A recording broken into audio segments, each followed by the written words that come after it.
porque yo podía estar en un día feliz, contento, y en las noches me cuestionaba de quién era yo, me culpaba.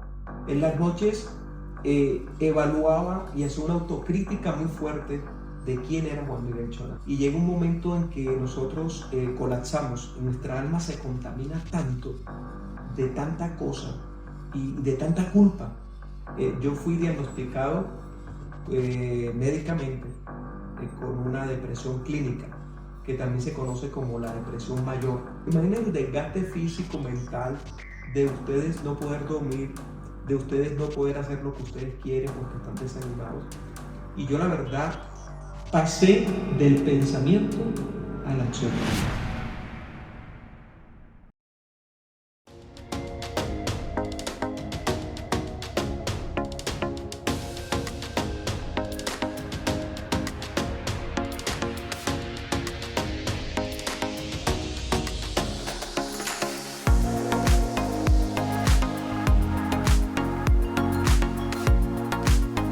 Hola, soy Angie. Yo soy Paula. Bienvenidos a Las Chonas Podcast. En este episodio tenemos un invitado muy especial. En anteriores episodios hemos hablado un poquito de él y de su historia de vida, cómo enfrentó la depresión y cómo la fe le ayudó en este proceso. Entonces, en los comentarios nos dejaron mucho como que querían conocer un poco más de su historia de vida. Y hoy, en esta entrevista, tenemos a Juan Miguel Chona, nuestro papá, y el Chona mayor. Ajá. Bueno, para empezar, papi, ¿cómo te sentís en este podcast? ¿Qué tal esta invitación? Bueno, muy agradecido por me tengan en cuenta para dar un testimonio de vida, un testimonio que espero que sea de gran bendición para muchos de ustedes. Y tomo esta invitación de una manera especial porque de pronto muchas personas necesitan escuchar el lado oscuro, digámoslo así, del pastor, porque a veces creen que la formación nuestra o el crecimiento nuestro se dio de una manera, digámoslo así, santa, que siempre fuimos buenos y que donde está el cambio es que está la mano de Dios obrando, y eso es lo que quiero expresar en este podcast. Bueno, papi, yo quiero que inicies contando un poquito cómo fue tu niñez, tu infancia y un poquito de tu vida hasta ahora. Bueno, vamos a hacer ahí como con protocolos, como siempre lo dicen. Crecí en una familia tradicional, una familia ocañera, católica, bueno, católica. Y la verdad que mis primeros años de vida pues fueron muy buenos.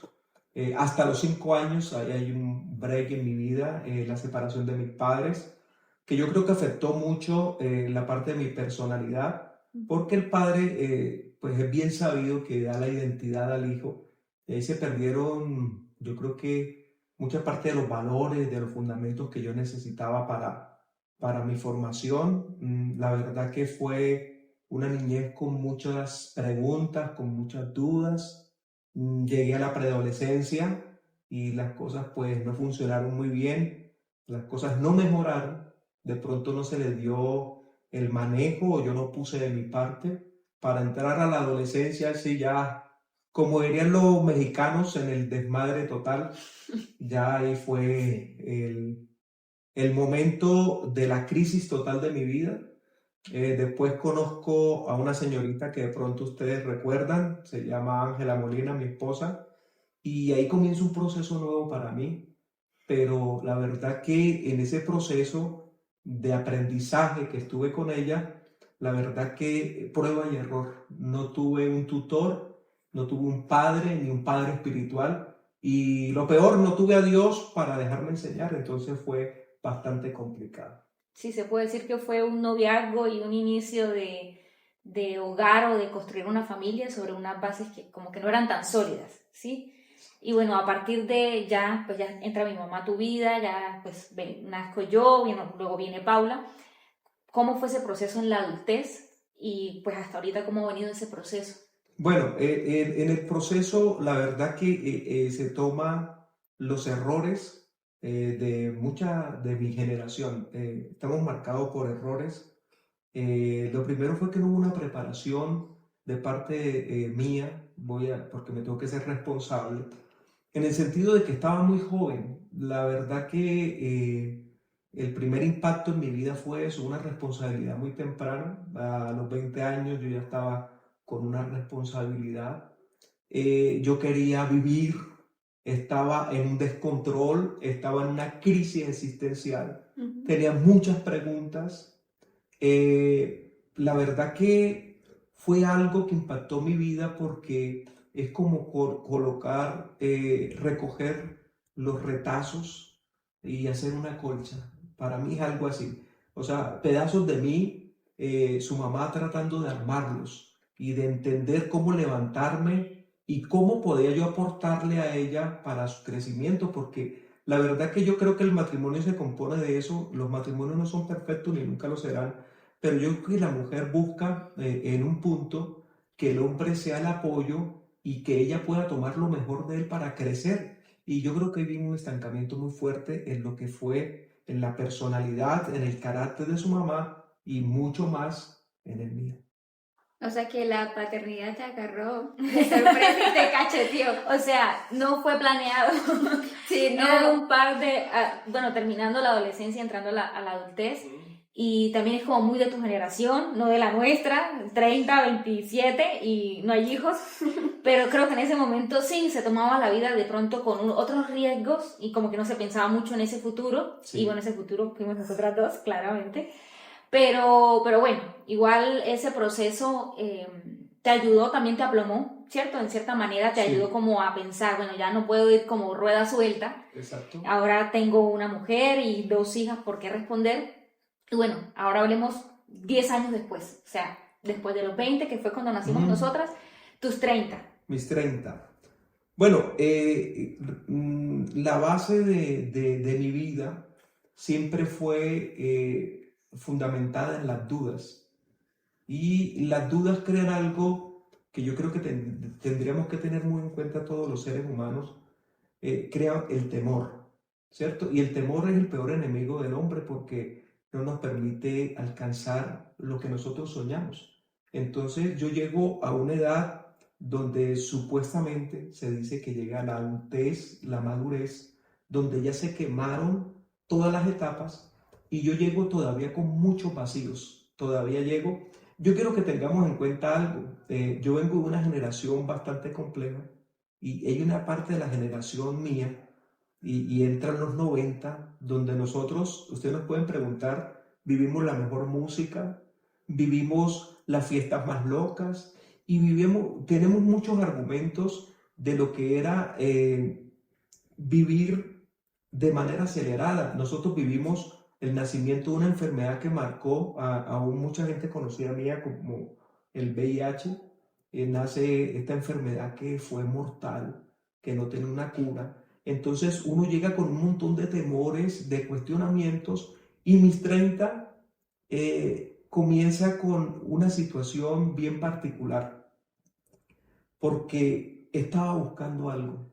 Había una pregunta muy grande en mi corazón y la busqué de muchas maneras en las respuestas, pero nunca las pude encontrar. En esto que les estoy contando hoy, en mis equivocaciones, de estos vacíos, yo busqué el ocultismo. Hay gente que busca el esoterismo, bañarse con ramas y hacen muchas cosas. Yo busqué la metafísica, yo busqué el budismo, el rosacrucismo. Entonces había una búsqueda y era espiritual y la verdad que no la encontraba, y ahí donde yo comienzo como a recapitular mi vida y me doy cuenta de que fue tan grande el vacío que había en mí, había un hueco tan grande en mi alma, en mi corazón, que no sabía cómo llenarlo.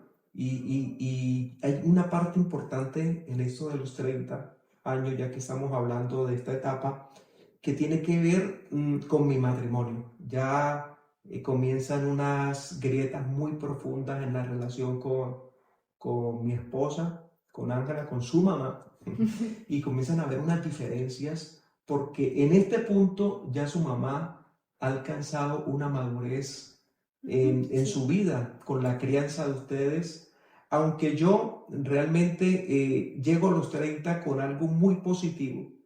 ¿Y qué fue lo positivo mío? Cuando nace Paula Alejandra, yo hago literal una promesa.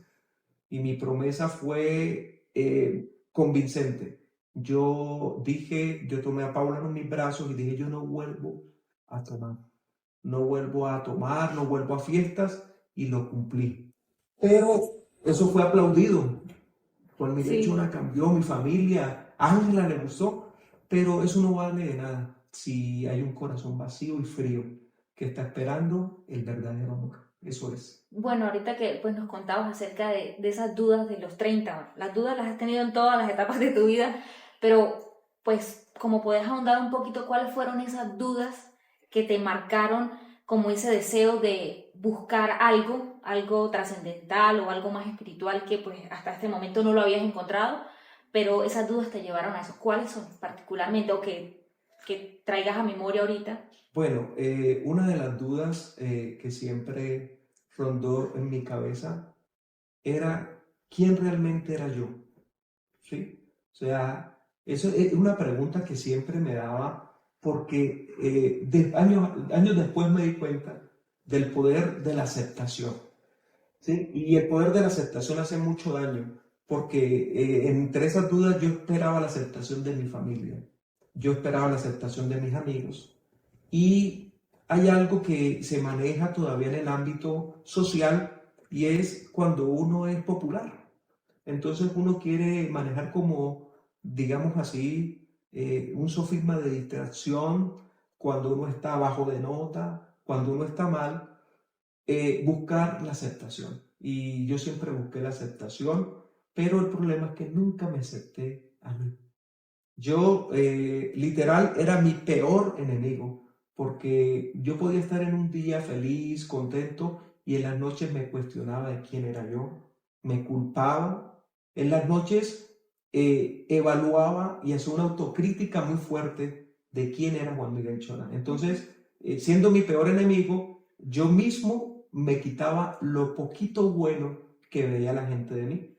Entonces, esa fue una de las dudas más tremendas que yo viví a los 30 años. Bueno, yo quiero que nos contés, nosotros hemos compartido en los episodios que vos sufriste depresión y nosotros queríamos saber porque igual es un tema que sabíamos, pero nunca hemos profundizado en preguntarte qué pasaba por tu cabeza, cómo inició y cómo te sentías en ese momento. O sea, cómo fue que vos te diste cuenta, aquí ya necesito, estoy al límite, ya estoy muy mal. ¿Cómo fue eso? Bueno, todo es un proceso, ¿no? Mi proceso no fue la depresión, que la tuve a los 32 años. Como tal, esa fue la cúspide, fue la explosión. El proceso para todas las personas que han tenido depresión o que tienen ese temor no empieza con una situación concreta. Es un cúmulo de muchas situaciones que vienen a lo largo de la vida y llega un momento en que nosotros colapsamos, nuestra alma se contamina tanto de tanta cosa y de tanta culpa y de no perdón, que entonces colapsamos, y cuando queremos agarrarnos de que nos ayuden, vemos que nadie nos puede ayudar porque nosotros somos los que tenemos la decisión. Entonces, yo comienzo con este proceso, cuando yo comienzo con la enfermedad como tal, yo tengo que ir atrás porque es algo que médicamente, clínicamente es recomendado para buscar la base de dónde nació la enfermedad. Y esto comienza a los 12 años. De 12 a 13 años fue mi etapa crítica que comencé a conocer la tristeza profunda. Y comencé a aislarme mucho. O sea, yo podía estar en un momento pletórico, feliz con mis amigos porque era un niño, y de un momento a otro me encerraba, no quería salir. Cuando llego a los 16 años es el clímax de esa parte de la preadolescencia, adolescencia. Siempre lo dije muchas veces, la gente a veces no entiende que es adolescencia. Adolescencia es adolecer, es dolor. Es un cambio drástico. Yo tenía un dolor muy grande cuando una de las personas que fue contaminada, digámoslo así, que llevó mucho de esto, fue Ángela. Ángela conoció como una personalidad bipolar en mí, porque yo podía desaparecerme, y era que yo me encerraba 3, 4 días, pero cuando eso no se hablaba de la depresión como se habla ahora abiertamente, eso era un tabú y era visto no como lo ve la Organización Mundial de la Salud, la OMS, ya ve esto como una enfermedad que tiene que ser clínicamente tratada y con medicamentos y todo. Y en ese tiempo que dijeran que uno estaba deprimido, eso era un escándalo, ¿sí? O este es marihuanero, o este está en las drogas, ¿sí? Entonces, esa parte yo usaba como un antifaz, como un disfraz, yo era un antihéroe, no sé, pero algo pasó en mí que disimulé muy bien hasta, como les digo, los 32, en los 32 O sea, te colapsó. agarró como la crisis de los 30 y Wow. todo, todo se juntó. Bueno, hablan los estudiosos, mi hija que es psicóloga, que hay una crisis a los 30, otros a los 40, otros a los 50. Sí. Y la crisis de la muerte, que eso no le gusta a ninguno, ¿no? Pero yo realmente no era conocedor, ni nunca me preparé para eso, que es otra situación, ¿no? O sea, como ser humano desconocía, no tenía la capacidad de razonar, de que tenía que prepararme para cuando llegara un colapso en mi vida. Yo no estaba preparado. Y todo llegó de una manera repentina y colapsé. Y ahí llegó la depresión. Sí, ahora que lo comentabas, creo que nuestra generación tiene una ventaja diferente a la de ustedes, y es que nosotros pues estamos mucho más informados acerca de los estados de ánimo, los trastornos de salud mental. Entonces, digamos que nosotros sentimos cualquier situación que no está bien o cualquier emoción que ya no es saludable y decimos, no, tengo que buscar ayuda, o le comento a alguien, o busco un psicólogo, o voy al psiquiatra, pero claramente en tu generación no se hablaba del tema. O sea, decir voy al psicólogo es, usted está loco. Sí. Era catalogado como loco. Y el hecho de no prepararse uno para las etapas de la vida también pues hace mucho más profunda esas crisis, y que pues en tu caso empezaras a vivir la depresión a tus 32 años, justo en la crisis de los 30. O sea, venías arrastrando tantas cosas, no tenías las herramientas necesarias para enfrentar tus estados de ánimo que venían desde niño. Y aparte de eso, enfrentar ya a los 32 con una hija de 12, una de 10, un hogar, como comentabas, una relación matrimonial que venía con muchas fracturas, con muchas cosas no tratadas, pues como que se hace más profunda como esa depresión. Y nos gustaría pues que le comentaras a las personas que nos están viendo cuáles fueron como esos síntomas que empezaste a vivir y que te llevaron a buscar ayuda. Bueno, eso es tremendo, ¿no? La depresión, y quiero que lo tengamos muy claro, es silenciosa. Ella no se presenta de una manera, digámoslo así, repentina. Fue ya. No, eso viene con una sintomatología progresiva. Yo fui diagnosticado médicamente con una depresión clínica, que también se conoce como la depresión mayor. ¿Por qué se conoce así? Porque es una depresión que comienza con tristeza y ella se va agravando y cada vez es peor hasta llegar a un punto de pensamientos de suicidio y todo. El primer síntoma que yo tuve, que recuerdo, es la culpa. Me sentí culpable. Ese comenzó por ahí. Después una tristeza profunda, de la nada. A veces hay personas que hoy tuve un mal día, o me desperté mal, estoy bajo de nota. Y eso es un síntoma. Lo que pasa es que a veces nosotros dejamos pasar por alto muchas situaciones, ¿no? Cuando, lo decía muy bien Angie, cuando uno no cierra ciclos, cuando uno no recompone lo que está destruido, en un momento de la vida ese ciclo se va a repetir y va a venir con más fuerza. Y así me pasó a mí. Entonces empezó la culpa, la tristeza, los temores. Empezaron temores impresionantes que yo nunca había visto. Empezó un temor a la muerte.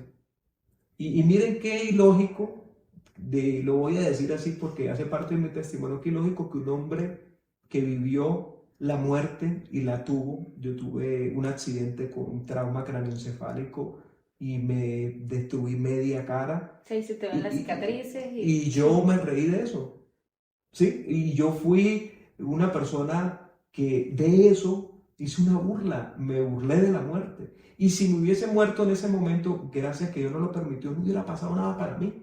Y años después, y tuve muchos más accidentes en moto, me pasaron muchas cosas. Y llegar a un punto donde le tengo temor a la muerte. Y empiezo, se me mete una idea fija, que es otro síntoma. Una idea que no se puede sacar uno de la cabeza. Una idea de que no quiero que mañana amanezca. Mañana va a ser lo mismo. Mañana qué voy a hacer. Mañana esto, mañana lo otro. Y otro síntoma es tomar todo personal a pecho.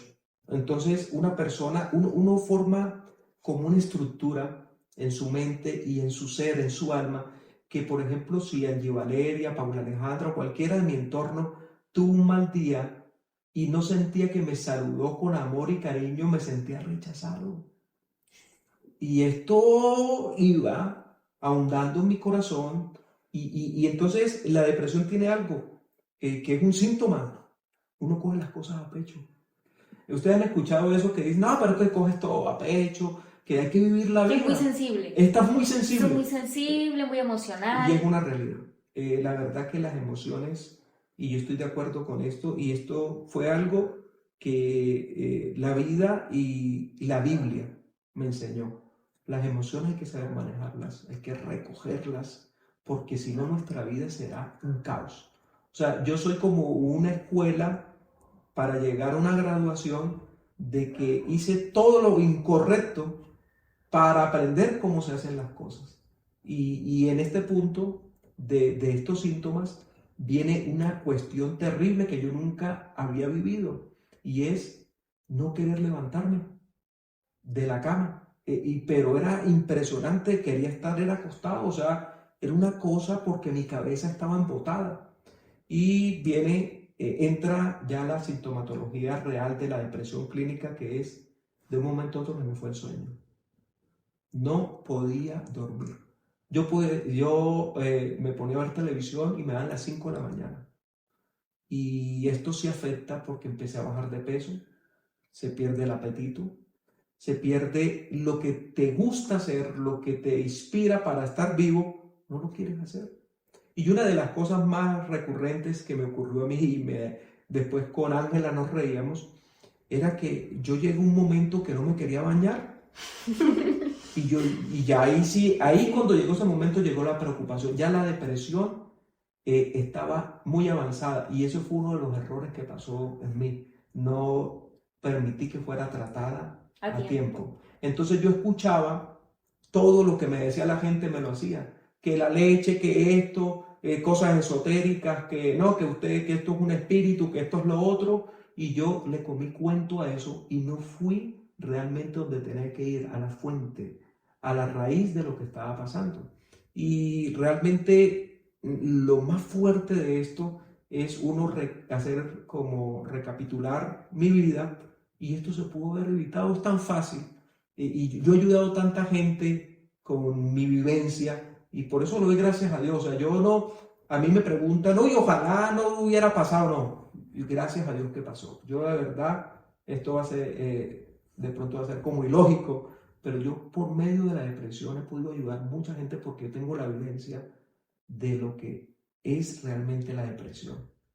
Entonces, los síntomas pueden cambiar, pero lo más básico es lo que dije. Los pensamientos fijos, pensamientos de fracaso, de odio hacia sí mismo, hacia los demás, de no permitir que nadie te ayude, de estar aislado. Y ese es uno de los más que hay que prestarle más atención, ¿no? La gente se aísla, no quieren que te hablen y yo fui así, yo me aislé. Yo no quería que me hablaran, yo no quería esto y ahí ya estaba en una parte de la depresión, listo para ir a un médico.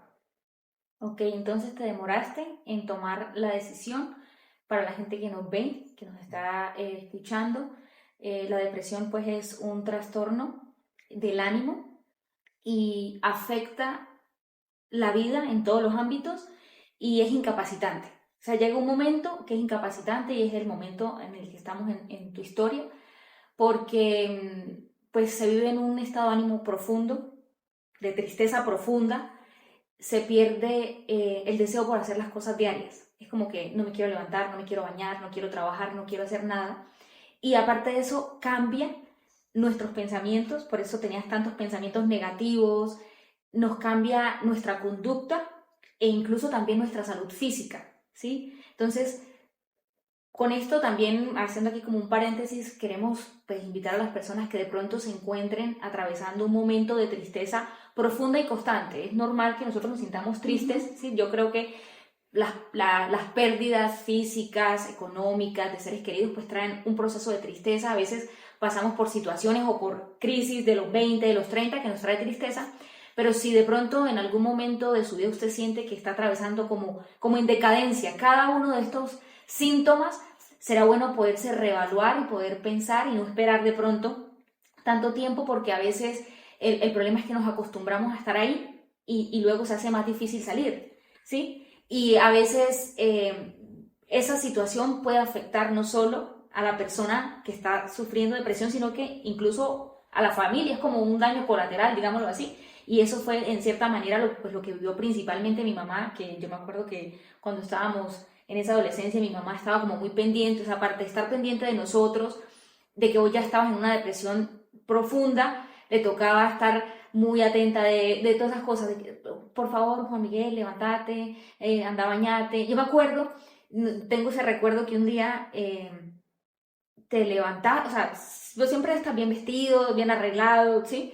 Y yo me acuerdo que esa vez mi mamá salió a trabajar, no sé, salió, y te fuiste a caminar en chanclas, en una sudadera roja y rota, En pijama. prácticamente en pijama, sí, mi papá nunca sale en en esa ropa, y fue como ¡buf! Está mal. Está muy mal. Ahí fue un punto de inflexión tremendo, o sea, ahí todo el mundo, ahí fue público mi Fue depresión, público. mi depresión fue pública ahí.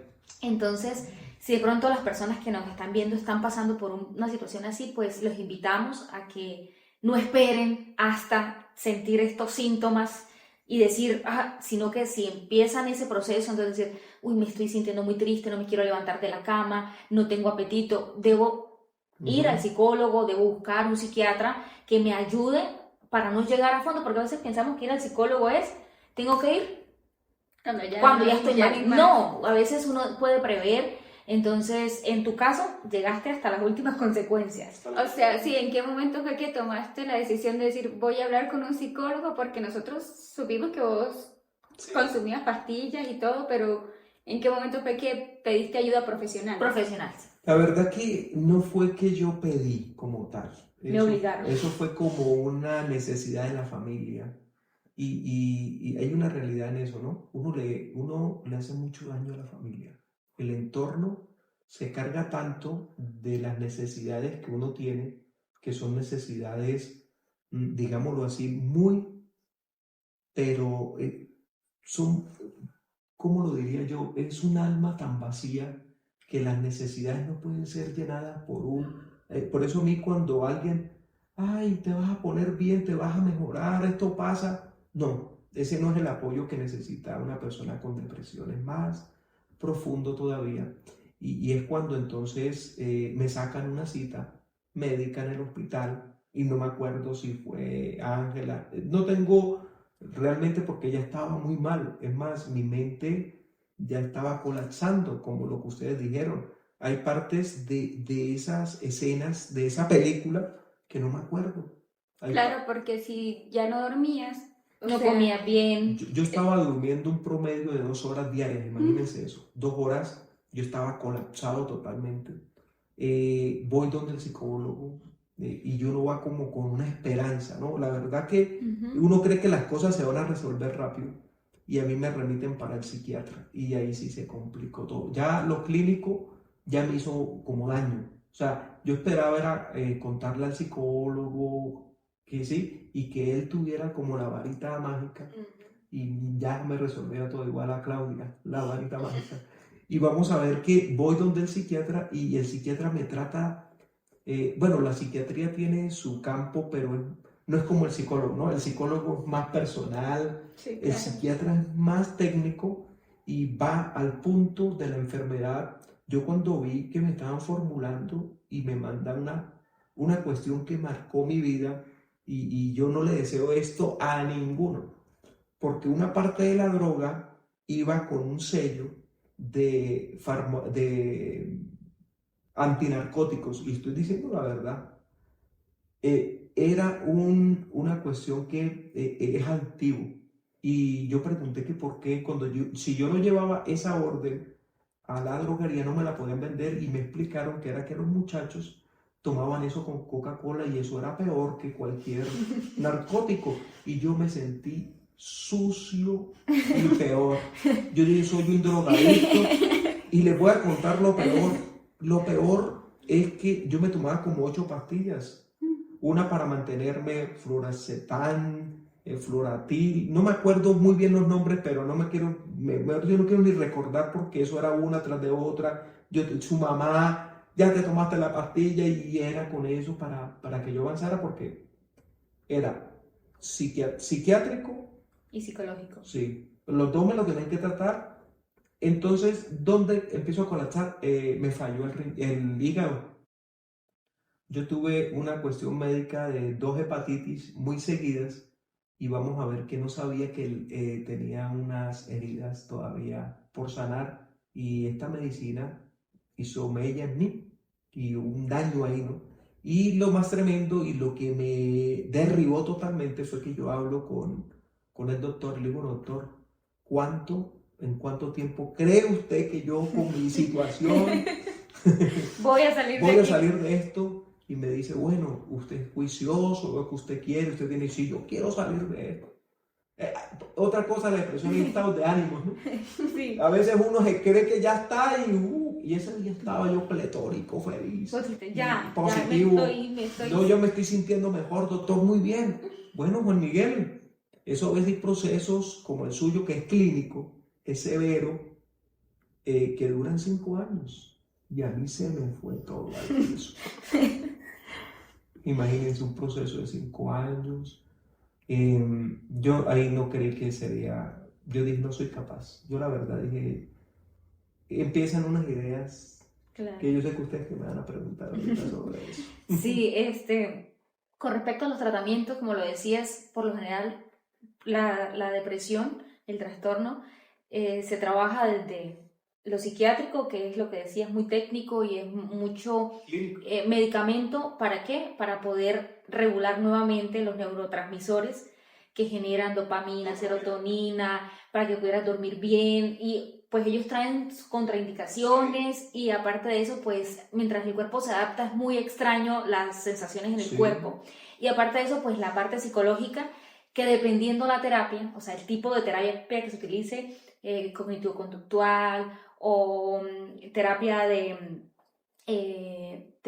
aceptación y compromiso. Bueno, hay muchas terapias que trabajan la depresión, y depende también del paciente. Salen más rápido, o sea, son remitidos más rápido que otros. Entonces, de pronto en ese momento el psicólogo te dio como, digamos, como una expectativa. Mi caso era... Sí, entonces él como que dijo, hay que tratar muchas cosas, ¿sí? Porque a veces la depresión se da tiene muchos factores. Sí. Y uno de los factores son experiencias traumáticas. Y esas experiencias, aparte de tratar el proceso del estado de ánimo, pensamientos, hay que trabajar con todas esas cosas que vienen o en la infancia, de abuso, de abandono, de negligencia. O sea, son tantas cosas. Entonces yo creo que él dijo, bueno, pues vamos a demorar un larguito tiempo. Sí. Y pues entendiendo que te generó como ruido, ¿no? El decir, no, ¿cómo es que sí que 5 años me voy a demorar en esto? Pues nos gustaría saber, ya que lo comentaste, cómo enfrentaste esa noticia de que no era un proceso ya, no 1 mes, 2 meses, sino que ibas a tomarte un largo tiempo. Y ahora que lo dijiste, que venían pensamientos o ideaciones intrusivos o ideación suicida, nos gustaría que pues nos comentaras también un poquito de eso. Bueno, yo tuve un problema también, que es muy mío, ¿no? Eso, no sé, cada quien toma la enfermedad o lo que está viviendo de manera, digámoslo así, tan personal, que lo mío fue que yo me puse a investigar mucho de la depresión. Y me di cuenta que en Chile, pues, es uno de los países de Latinoamérica con más índice de suicidio y de depresión, Colombia también, y que habían procesos que duraban 5 años, pero había recaídas, que eso quedaban secuelas para más adelante. y había procesos de personas que duraban 10 años y eso marcó en mí algo muy fuerte. Yo eso no lo superé, o sea, yo dije, mi vida Termino aquí. no vale nada, o sea, no vale la pena vivir. Hay un pensamiento fijo, en el caso mío, que es clínico, lógicamente había un pensamiento fijo de muerte, ¿sí? Que fue creciendo, o sea, empezó con la muerte, como les dije, el temor primero, pero después ese proceso en mi mente fue madurando. Una situación era que no valía la pena vivir, que yo como iba a estar todos los días así, todos los días, imaginen el desgaste físico, mental, de ustedes no poder dormir, de ustedes no poder hacer lo que ustedes quieren porque están desanimados. Y yo la verdad pasé del pensamiento a la acción. Yo intenté 2 veces el suicidio. Una vez fue una cosa impresionante. Yo me quedé solo en el apartamento, no había nadie y dije, este es mi momento. Tomé todas las medicinas que tenían, que eran súper poderosas, las eché en una bolsa y me fui con un vaso de agua. Yo me la voy a tomar una por una. Y voy a dormir en una. Yo ya había investigado y yo no iba a sufrir porque, según mis cálculos, iba a tener un estado de somnolencia, mi corazón iba a colapsar. Ya estaba todo planeado. Y de un momento a otro yo voy con la bolsa a encerrarme en un cuarto y su mamá, que yo no sé dónde estaba, apareció y me grita, Juan Miguel, ¿qué vas a hacer? Y ahí se detuvo porque una reacción en mí. O sea, si ella no llega, yo hubiera cometido el acto. Y hubo otra vez también que me quedé solo, porque eso es lo tremendo, cuando uno se queda solo y uno quiere estar solo. Empiezan las ideas y también se me metió la idea del suicidio y ahí pues Dios nuevamente interviene porque lo de su mamá, yo después le pregunto, bueno, Ángela, ¿qué pasó? Y ella me dice, tremendo, que ella sintió algo, que yo iba a hacer algo y ella salió corriendo. Eso fue, yo lo tomé como algo divino, ¿no? Sí. Y 2 veces. Entonces, cuando una persona toma esta decisión compulsiva, errónea, son segundos, ¿no? Donde se puede realizar. Si la persona tiene un momento que es complicado y reacciona, piensa en la familia, la idea se va, pero cuando está fija, uno realmente tiene la determinación de hacerlo. Sí, y más que son pensamientos que se alimentan en el tiempo. O sea, no es como que yo me siento ahorita en esa situación y digo, ay, pues sí, me voy a tomar las pastillas. No, es que todos los días. ¿Y cómo lo puedo hacer? Y si ya, ahí sí puedo descansar. Ni siquiera es porque quieran hacerle daño a otras personas, porque a veces, voy a decirlo, hay gente que dice, ay, ese que se quiere suicidar, eso, no, eso que quiere llamar la atención. No, no quiere llamar la atención, es una persona que está sufriendo, es una persona que está en un estado de desesperanza profunda, es una persona que no encuentra otra salida y para las personas que están a su alrededor, su familia, sus amigos, puede ser, entre comillas, insignificante, porque a veces creemos que dependiendo la historia de vida se le avala a la persona que se sienta mal o que esté en depresión. La depresión le puede llegar a cualquiera en cualquier momento de la vida. Uno no necesita pasar algo traumático. Yo puedo estar demasiado estresada en mi trabajo, sentir que mi vida no vale, colapso y viene la depresión. Entonces, esos pensamientos que se alimentan día a día y voy decido hacer el acto, es porque lo alimentamos y porque estamos sufriendo. La gente que está a nuestro alrededor tiene que ver es cómo lo puedo ayudar a salir de ese sufrimiento. No regañarlo, no decirle, ay, pero ¿por qué lo vas a hacer? La vida es linda. Sí, para nosotros la vida es linda. Para la persona que está en un estado de depresión, la vida no es linda. La vida no tiene sentido. La vida no le encuentran el gusto. Dicen, es mejor ya no estar. Entonces, después que pasan, bueno, estos 2 intentos, pues nos gustaría saber qué pasó. Bueno, aquí viene ya lo que realmente me reconforta, la alegría de mi vida. Un hombre con tantas preguntas necesitaba una respuesta, solo una. Yo necesitaba una sola respuesta. La he buscado toda mi vida, no la he encontrado. Como les dije, las dudas, temores. Yo, de un momento a otro, y no se me olvidará, un domingo, me quedo solo. Y ese día eran las 2 de la tarde, había una Biblia encima del televisor que siempre estuvo, la Biblia roja. Sí, sí. Y yo no sé por qué algo me llamaba de que leyera. Yo no fui lector de la Biblia, aunque sí fui religioso. Religioso es que me sé el Salmo 91 y cuando hay un problema o el Salmo 23, yo a mi pastor no me faltará. Pero no fui, no tenía una relación con la palabra de Dios. Ese día tomé la Biblia y en un acto de desesperanza dije, Dios, yo necesito que usted me hable, que haga algo, y abrí la Biblia. Y yo, sorpresa, había una respuesta en la Biblia, en la palabra. Me quebranté y lloré diferente, porque mi lloro fue de dolor, mis lágrimas eran de angustia, desesperanza. Y este momento empiezo a llorar de gozo y de alegría. Y yo digo, wow. Y me ocurre lo siguiente, me arrodillo a darle gracias a Dios porque encontré una respuesta. Y la respuesta fue sobrenatural. Y recuerdo tanto que eran las 2 de la tarde, cerré los ojos y empecé, yo no sabía como tal orar, pero empecé con mis palabras a darle gracias a Dios. Cuando yo vuelvo y le doy gracias a Dios, eran las 4 de la tarde, habían pasado 2 horas y yo había estado postrado dándole gracias a Dios. Ese fue el primer síntoma de que algo traía esperanza a mi vida. Ese fue como una buena noticia, una buena nueva. Pero pasó el lunes y todo estaba igual. Volvió a la normalidad. Todo, Sí. todo volvió a la normalidad, el mismo Juan Miguel Chona, deprimido.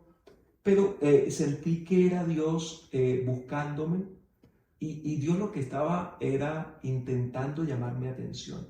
Pero yo estaba en tanta oscuridad en mi cárcel que no tenía barrotes, porque mi cárcel era una situación emocional. Yo siempre lo digo, no, que eso es espiritual. Esperen, lo que pasa es que el alma está contaminada, está mal, y el espíritu se apaga. O sea, mi espíritu estaba tan apagado que no reaccionaba. Entonces Dios empezó a llamarle la atención a mi espíritu. Tenía que haber una respuesta para yo poder salir de esa cárcel, de salir de esa cueva. Siempre traía en mi cabeza después Elías, después de tener una victoria tremenda con los Baales. Vemos un Elías deprimido y que está derrotado y dice debajo del enebro que ojalá que se muriera. Y la gente no ha entendido eso. ¿Qué cambio emocional hubo, no? En la Biblia están las respuestas y yo la encontré en la Biblia. Y mucho después, no mucho después, viene un proceso espiritual de como un llamado, digámoslo así, porque aquí es importantísimo todo. O sea, yo no estoy desechando de ninguna manera el tratamiento que tuve psiquiátrico y psicológico, porque fue importantísimo para estabilizar muchas partes que estaban inconclusas en su momento. Pero viene lo siguiente, es como la parte espiritual para cerrar un ciclo. Y ahí es cuando llega Dios. Ahí es cuando conozco a Dios en medio de la crisis. Yo estaba como Job, ahí desesperanzado y todo. Y me gusta mucho que dice la palabra que, ustedes perdonen que me meta, pero yo soy apasionado por la palabra de Dios y hubo un cambio en mi relación por la palabra. La palabra realmente es la que empieza a cambiar mi conducta. Y dice Job al final de todo, y Job no maldijo a Dios a pesar de que hasta la mujer, y al final dice lo más crucial de Job, y no hubo despropósito en todo lo que le pasó a Job. Y eso era lo que yo debía entender. Dios estaba en un proceso para cerrar todos mis ciclos, todos mis temores y empezar con un nuevo Juan Miguel. Y eso lo llaman en la Biblia y los evangélicos lo llaman el nuevo nacimiento. Pero el nuevo nacimiento no se da con una cartilla, no se da con un discipulado, sino con un encuentro. Y yo lo tuve. Un encuentro real donde Dios me está buscando y me está diciendo, Juan Miguel, ya es hora. Llegó tu momento, llegó tu tiempo de que me conozcas y yo te voy a dar la respuesta. Entonces ahí voy a una iglesia cristiana. Bueno, yo quería comentar eso porque Yo recuerdo que vos nos dijiste que el amigo que te invitó no fue. Uy, fue tremendo. Pero vos decidiste. No, Vos decidiste entrar. esto es una locura porque un amigo se entera de la depresión. Yo tuve un dolor muy grande porque él murió el año pasado. La verdad que fue de gran ayuda. Cuando él muere, me dolió porque viene ese recuerdo de que me encontré con él y me vio mal y yo le dije que estaba en un proceso de depresión. Y este loco dijo, no, hombre, yo te voy a llevar donde un pastor, no, sos tremendo lo que pasa allá, sos espiritual allá. Te recojo faltando un cuarto para las 7. Miren, ustedes no se imaginan ese día la lucha mía desde la tarde para poderme bañar, cambiar, pero con mucho esfuerzo. A las 6 de la tarde estaba cenando, lo poquito que yo comía, y estaba listo que su mamá estaba en una felicidad porque yo iba a salir a la calle y estaba cambiado, bañado, afeitado, todo listo. Pues llegaron las 7 y mi amigo no llegó. Y 7:10 no llegó y Ángela me dijo, ¿qué vas a hacer? Yo ya me iba a cambiar y a encerrarme con una decepción más que fuerte, ¿no? Eso le pasa mucho, una decepción más. Y algo me motivó a que fuera y me fui a pie porque él me había dicho dónde era. Me fui, llegué al lugar y cuando yo veo el lugar está abierto, están en alabanza, entra algo en mí y lo rechaza y pasé de largo. Dije, no, yo estoy loco, yo no necesito esto. Pero imagínense que a las 2 cuadras hubo algo tan lindo en mi corazón que me dijo que iba a perder yo si no iba. Y entonces yo dije, bueno, esto puede ser una oportunidad y yo la voy a... Y tomé fuerzas, yo no sé de dónde me salieron y entré. Y la verdad que ese día cambió todo. Yo creo que no lo quiero que lo veamos de un lado religioso, ¿no? No es que Dios necesitaba que yo estuviera en un culto o en un lugar especial. Era el momento de que yo entendiera de que Él me estaba llamando para enseñarme a su manera, porque de las maneras que yo le había buscado, Él no había sido representativo para mi vida. De pronto una de las cosas, y yo quiero hacer aquí como un paréntesis en esto, es esa búsqueda de la paternidad que nunca tuve, de la identidad. Y eso pasa mucho con los hijos porque yo, por ejemplo, ahorita soy un defensor del matrimonio. Y yo creo que el divorcio es una cosa que es un fracaso total y no tanto por las personas porque hay diferencias, sino por los hijos. Yo lo viví. Entonces, nosotros no inculcamos la identidad paterna, que es la que sobrepasa todo lo que nosotros tenemos establecido en lo humano y es la paternidad de nuestro padre. Cuando mi papá original y perfecto me busca, él me enseña quién es mi verdadero padre es él. Y me lleva a Génesis, cuando la creación, 1:28, que yo fui creado a su imagen y semejanza, que él quiere la perfección para mí, pero realmente yo tenía que ser otra vez moldeado, esculpido a su manera. Y una de las cosas que quiero hacer referencia en este momento, si hay una persona que está sufriendo depresión, que está en este proceso tan duro, que está clínicamente, médicamente, está siendo tratado, hay una parte que es esto de buscar esa paternidad que hemos perdido. Es de pronto nosotros entender que aquí viene lo más lindo y precioso que me pasó a mí. Mi respuesta a mi pregunta, que fue Jesucristo, fue saber que Él era el médico que tenía la medicina que yo necesitaba. Él era el que tenía las llaves de la cárcel, de esa puerta que me las iba a abrir. Que Él se había presentado por medio de una invitación, por medio de ese momento que viví que fue muy bonito, para cambiar mi vida. Bueno, y dijiste que ese momento en la iglesia marcó como un cambio, ya sabías que Dios te estaba buscando, pero ya ahí hubo como un cambio. ¿Qué pasó ese día en la reunión o después de la reunión?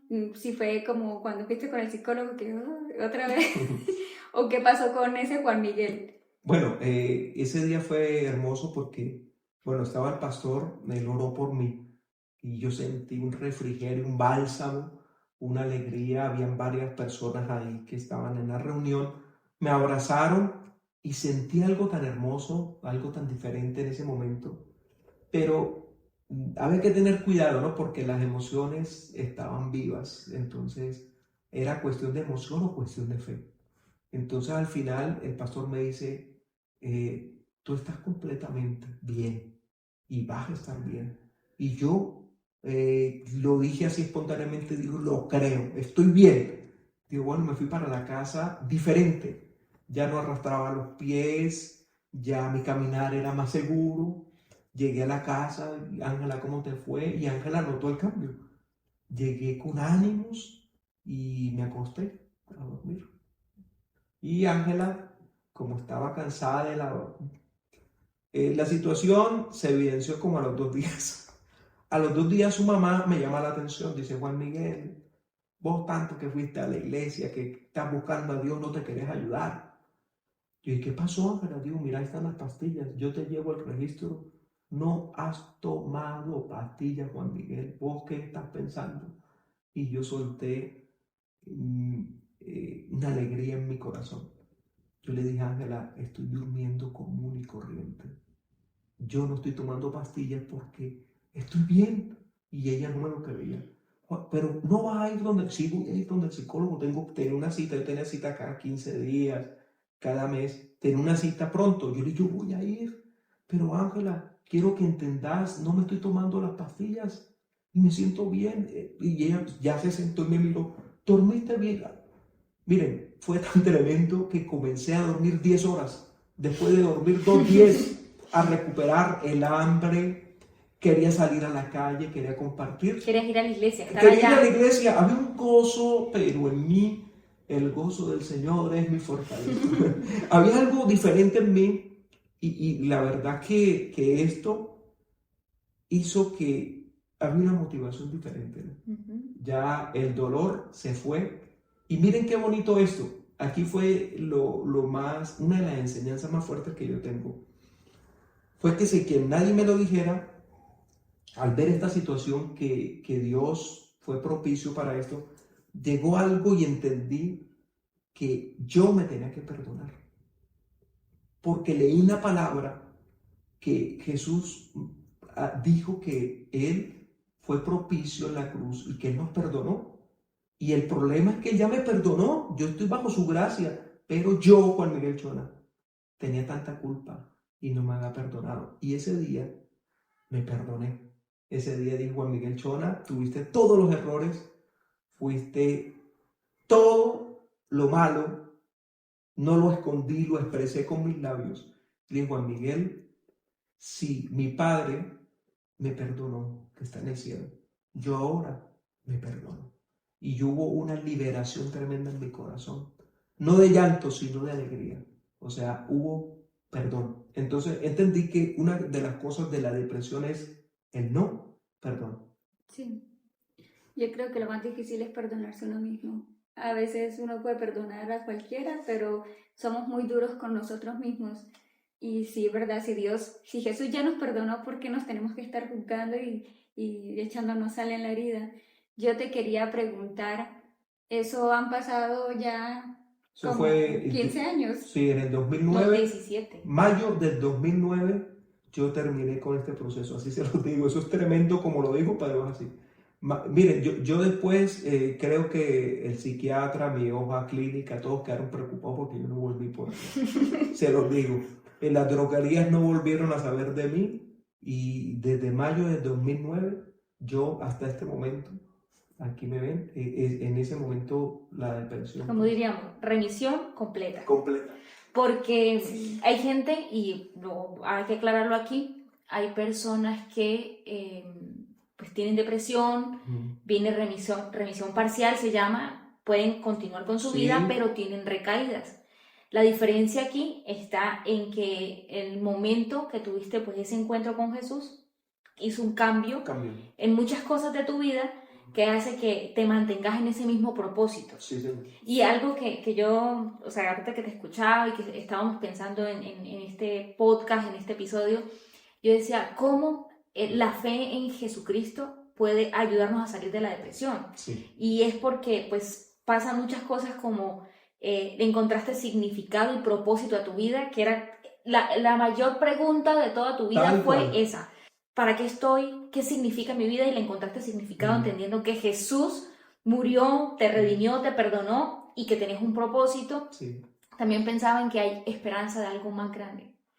Si hay algo que tiene el cristiano es que tiene una esperanza, o sea, le puede estar pasando lo peor, pero dice, yo sé que mi Redentor vive, yo sé que lo que hablábamos en el capítulo anterior, yo sé que hasta aquí es sufrimiento, pero más allá en el cielo hay una morada para mí. Aparte, nos hicimos, porque todos estuvimos en esa misma comunidad tan bonita, el sentirse aceptado. Yo creo que algo que te ayudó muchísimo en ese proceso fue esa sensación de aceptación y de comunidad, porque hay que decirlo, esas personas de ese año, ese año de muchos años, pero particularmente en ese momento, fue una comunidad muy linda, muy querida, muy familiar, fraternidad, amor. Sí. Muy espectacular. Exactamente, sí. Nos conectamos con esa comunidad y creo que esa comunidad fue tu red de apoyo en ese momento. Sí, que si no, yo estoy segura que si no volvés a hacer, o sea, si fuiste una sola vez y no volvés, el proceso seguías. Simplemente que encontraste sentido participando con esa comunidad y sirviendo a Jesús, porque otro punto era, empezaste a ver las necesidades de otro por encima de las tuyas. Sí, y eso es algo muy bonito cuando uno logra ver que sí tenemos sufrimiento, sí pasamos por situaciones difíciles, pero hay otras personas que necesitan también ese apoyo. Y creo que tu bandera de ahí en adelante fue ayudar al necesitado, al que venía triste, al que venía deprimido. Mi papá era uno que decía, yo voy y oro. No, venga, siéntese, cuénteme. Y sí, hay muchas personas que incluso están dentro de la iglesia y siguen asistiendo al psicólogo y siguen medicados, y está bien, cada proceso es diferente. Si algo que queremos aclarar aquí, no queremos que hagan doctrina de esto, cada persona vive un proceso diferente. Mi papá vivió el proceso de psicología y psiquiatría antes, se estabilizó, recibió la verdad de Jesús y se sintió libre y empezó una vida de servicio, de comunidad. Pero hay personas que están dentro de la iglesia y están sufriendo estos síntomas de depresión. No tengan miedo de ir al psicólogo, al psiquiatra, hace parte del proceso. La fe cristiana te puede sostener y la ayuda psicológica también. Entonces no es como para soltar una y dejar la otra. La psicología te da herramientas para afrontar, y la fe te ayuda a mantenerte firme en que Dios tiene un propósito. No, y lo que decías ahorita, el cambio de pensamiento. La palabra de Dios cumple con ese cambio de pensamiento, de ya no estás pensando en todo negativo, sino que lees la palabra y encontrás a un Dios que da promesas, a un Dios que te levanta, a un Dios que te da una misión. Usted vaya y predique. Entonces eso como que te impulsó en ese proceso, y nos gustaría que le comentaras a las personas cuáles son esos versículos bíblicos que son tu bandera o te levantaron, te llenaron, y hasta este momento pues han sido como esa compañía. Bueno, la Biblia se me presenta a mí con un salmo. Yo no era lector así de la Biblia profundo, ¿no? Como les dije, era lo superficial, pero la profundidad del significado para mí, lo que Dios me quería improntar en mi vida, llega de manera, digámoslo así, sorpresiva con el Salmo 6. Y ustedes entienden, bueno, los que son conocedores de la Biblia, no, nosotros entendemos en la historia bíblica que hay un rey, que es un héroe para mí y para todos, y es David. Y a mí se me revela en la Biblia el Salmo 6, David deprimido, y yo no lo podía creer. Y él se le expresa a Dios de la siguiente manera, dice: Dios, estoy cansado de tanto llorar, mis huesos se estremecen de tanto dolor, ¿sí? De día y de noche estoy pasando, y él dice que no puede dormir, y yo veo todos los síntomas. Te sentiste identificado. Yo digo, wow, este hombre está buscando de verdad. Pero David tenía depresión. David, en mi figura, es un cristiano. Lo estoy trayendo a colación a mi tiempo, y es un referente. Entonces yo veo esta parte tan esencial de... Miren esto es tremendo, porque en este versículo que muchos pueden tomar, uy, pero si David se deprimió, ¿qué me espera a mí? No, para mí fue una motivación saber que un hombre de fe, un guerrero de Dios, estaba en mi misma crisis, pero no estaba buscando a Joab, no estaba buscando a Samuel, a ninguno. Él estaba inmerso en un problema con Dios. Le está diciendo: Dios está en mi situación, y está desarraigando todo el dolor con una respuesta divina. Y a mí eso me dio una alegría. O sea, me alegré que David estaba deprimido. Me dio una felicidad. Y ese salmo yo lo evidencié en muchas personas. Y lee este salmo y ¿qué ve usted? Porque tiene que ser como, digámoslo así, ¿no? Tiene que ser como una iluminación para la vida. Muchos dicen una revelación, pues la Biblia para mí ya está revelada por el Espíritu Santo, pero sí que te ilumine esa parte que está oscura en ti. Entonces a mí me iluminó la oscuridad y empieza mi cabeza a buscar, yo no sé cómo decirle eso, pero busqué en la Biblia la debilidad de los hombres fuertes y me di cuenta que todos pasaron por procesos. Jonás tuvo el chispazo de la depresión, no, y quiso huir de Dios. Yo lo hice también, huimos de Dios. Veo uno de los héroes, el hombre de fuego, Elías en una depresión que se quiere morir. Y empiezo a mirar en la Biblia que cuando Pablo dice de manera magistral, y eso fue un texto tremendo, ¿no? Cuando Pablo está en ese sentir de él, porque lo está viviendo, que Dios se está manifestando en él y él se está dando cuenta en la debilidad, no cuando él se siente fuerte, sino cuando está débil. Y ahí vi yo la razón de nuestra humanidad, es que nosotros seamos humanamente débiles para que se muestre su gloria, y eso fue lo que pasó en mí. O sea, yo fui un vaso destruido, un rompecabezas que no se pudo armar por mi decisión, sino que Dios tomó esa decisión tan hermosa y me da sentido por la palabra, porque yo hasta el día de hoy, que es mi centro, o sea, yo aconsejo, la lectura es lo más hermoso, y doy gracias a Dios a estas mujeres, pues, y mi hijo Evangelio le gusta la lectura, pero me gusta mucho el tiempo que se le toma a la Biblia. La Biblia tiene las respuestas. Yo los invito, estén pasando la situación que estén pasando, que tomen la Biblia como una respuesta real al momento de tristeza, de desconsuelo, de depresión. Y yo les puedo citar muchos textos bíblicos y quiero hacer un énfasis en uno especial que me marcó, y es Jesús. Jesús es el centro de la Biblia, se habla de Jesús, y tengo que decir el momento más crítico de Jesucristo en su humanidad. En el Getsemaní, él tuvo un cuadro depresivo, de estrés, perdón, no depresivo, pero cuando dice que él empezó a sudar sangre, es que estaba en la situación que yo me sentí, que algo está pasando en mí y no sé qué hacer porque quiero hacerlo a mi manera, pero el que tiene la decisión es Dios, y él dice: Señor, Padre, Abba, pasa en esta copa. O sea, yo sé que esto está tremendo, pero quiero que se haga tu voluntad. Y una de las cosas que entendí más adelante, porque la preocupación de si es el Señor. Entonces esto le dio más fuerza a mi voluntad para seguir adelante. Fue cuando Jesús ya está en la cruz y le dice: Abba, ¿por qué me has abandonado? Y entendí que era que el Espíritu Santo decía: adiós, goodbye, te quedaste solo. Y yo digo: wow, Jesús lo hizo con tanto amor, que el Espíritu Santo y el Padre se hicieron de lado. Y yo tengo al Espíritu, Él no me lo ha quitado. O sea que esto no me va a dejar que yo repita este ciclo, porque Él está como mi ayudador. Bueno, pues ya como para ir terminando, pues ha sido una historia de vida, has impactado a muchas personas, ¿sí? Creo que a lo largo de estos 16 años de estar pues conociendo a Jesús, sirviendo dentro de la iglesia, haciendo muchas cosas, pues nos gustaría que dieras unos últimos consejos a las personas que nos están viendo, ya para ir terminando, entendiendo que todo lo que viviste ha sido para bien.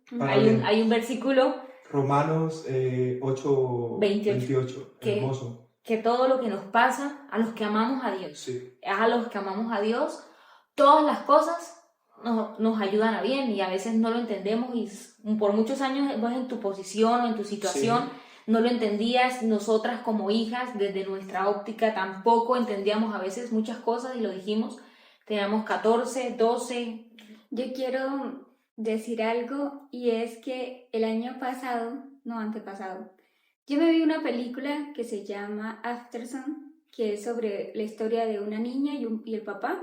El papá después se divorció de la mamá y va de vacaciones con la niña en el tiempo que él la puede tener. Y ellos se fueron para, era como Turquía, y en las vacaciones se ve que el papá está con la niña y él no tiene mucho dinero porque como que lo habían echado del trabajo, pero él quería darle a su hija las vacaciones y estar con ella, pero cuando la niña se quedaba dormida o la niña no estaba, se veía que él estaba deprimido.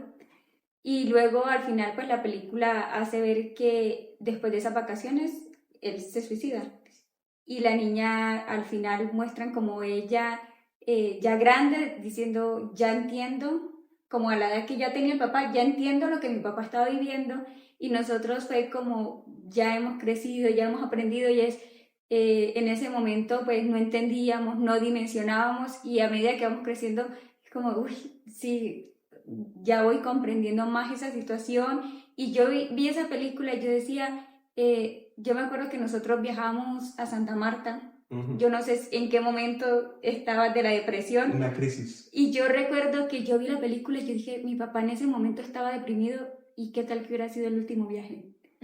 Y que así como en la película, ya era mi último recuerdo de él. Yo decía, no, pues gracias a Dios que tenía un propósito y que no pasó, pero sí me parecía como caer en cuenta de que, o sea, Dios hizo una obra maravillosa, porque aparte de que mi papá está hoy aquí con nosotros, gracias a él y en lo que Dios hizo con él, nosotros llegamos también a conocer a Jesús y a tener una relación con él. Sí, entonces, bueno, papi, nos gustaría escucharte, Bueno, que le hables a la audiencia, le comentés, o sea, le des como ese consejo ya final para pues concluir este espacio tan bonito y de tanta reflexión y de entender que cada historia es diferente, cada persona vive diferente, y que nosotros pues hemos aprendido en todo este proceso, tu proceso, ¿sí?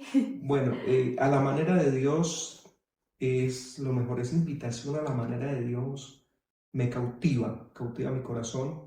Eh, eh, la gente puede pensar muchas cosas con respecto a lo que hemos dicho hoy. Una que yo quedo inmerso en el pastorado, donde hay más problemas y más cargas y debí deprimirme.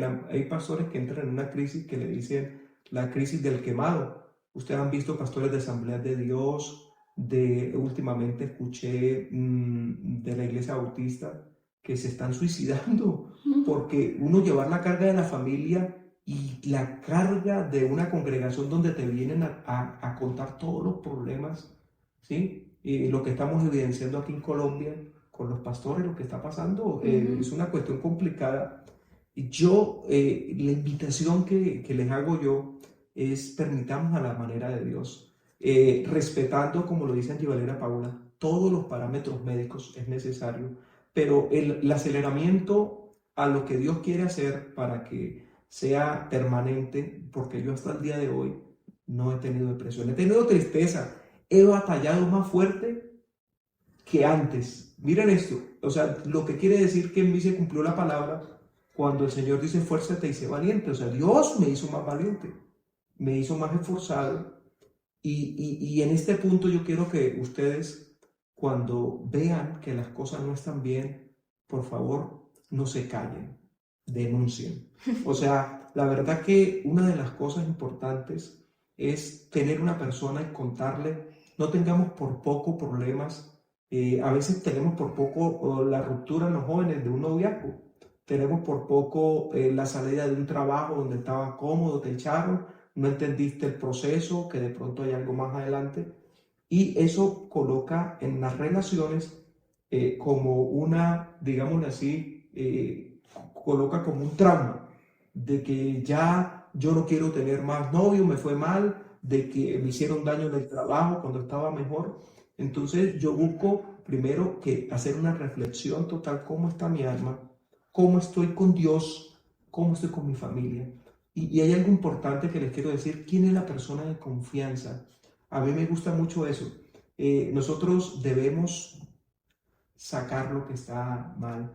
Yo me desahogo mucho con con mi esposa, la verdad. Tengo personas, lógicamente, en esto de cuando estuve digámoslo así, tan metido en el pastorado, es algo vital tener una persona que te ayude en las cuestiones laborales, ministeriales, ¿sí? Hay gente que está preparada para eso, para dar solución a crisis o problemas que se presentan, pero de la congregación, pero entonces en los problemas familiares también hay que hablarlos.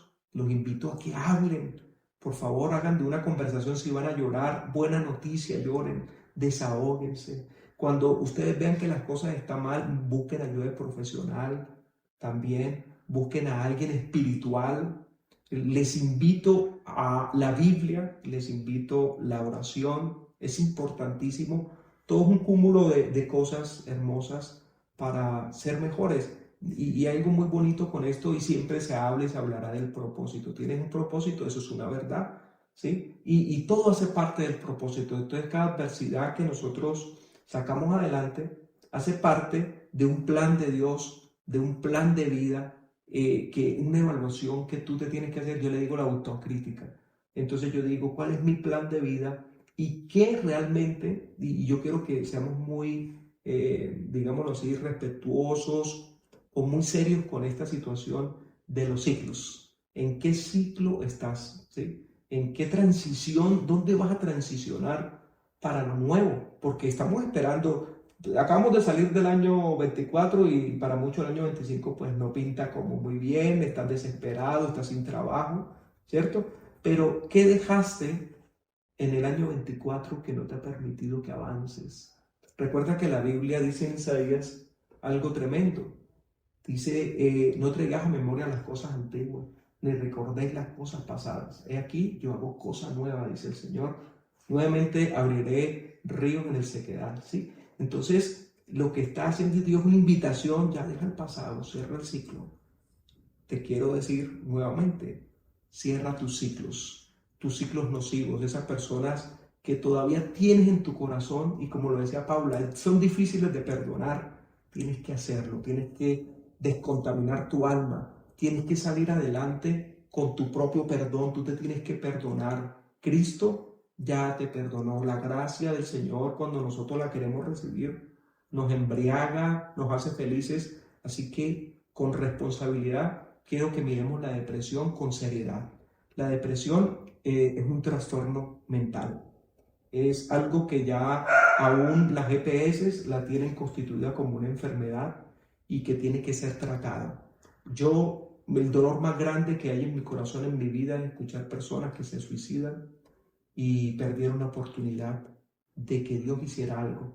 Mejor lo quiero decir de esta manera, no permitieron de que Dios hiciera algo. No las culpo a ellos, porque una cosa es estar en el corazón, en la mente de un deprimido, pero sí alertar a las personas que están cercanas. Uno de los consejos que doy allí, Valeria, es: no hagan eso, todo va a estar bien. ¿Usted por qué se pone así? ¿Usted es como boba? Mire la vida tan bonita, y no saben lo que están viviendo. Esa forma nos hace daño cuando estamos deprimidos. Hay otra manera de sacar adelante a esa persona. Así que busquemos los medios y la manera de que esto, que es una enfermedad de este siglo, pero una enfermedad que es tratable, que no tiene por qué llevarte a la muerte, no tiene por qué llevarte a la ruptura de la familia, a la locura, a la demencia, a ser bipolar, a tantas cosas que da. Esto tiene una solución, pero es tu decisión, es mi decisión, acercarnos al Padre y que Él haga su trabajo y que los médicos también hagan el suyo. Bueno, papi, gracias por compartir tu historia con nosotros, con todos los que nos están viendo. La verdad nos has dejado pues muchos aprendizajes, que es la idea del canal. Nuestras vivencias e historias, la tuya, las que nosotros hemos compartido, es para ayudar a otros que están transitando esas situaciones o que han vivido o que tienen familiares en esta condición. Entonces, gracias por venir aquí a hablar con nosotros, y gracias a ustedes por vernos y por acompañarnos episodio tras episodio. Nada, queremos que se suscriban, que le den me gusta y que nos sigan viendo, porque dijimos que viene otra temporada, otro tema que seguramente les va a gustar y tiene relación con lo que hablamos hoy. Sí. Entonces, bueno, muchas gracias, papi, gracias a todos los que nos están viendo y los esperamos en el próximo episodio. Les mandamos un abrazo muy grande. Chao. Chaito.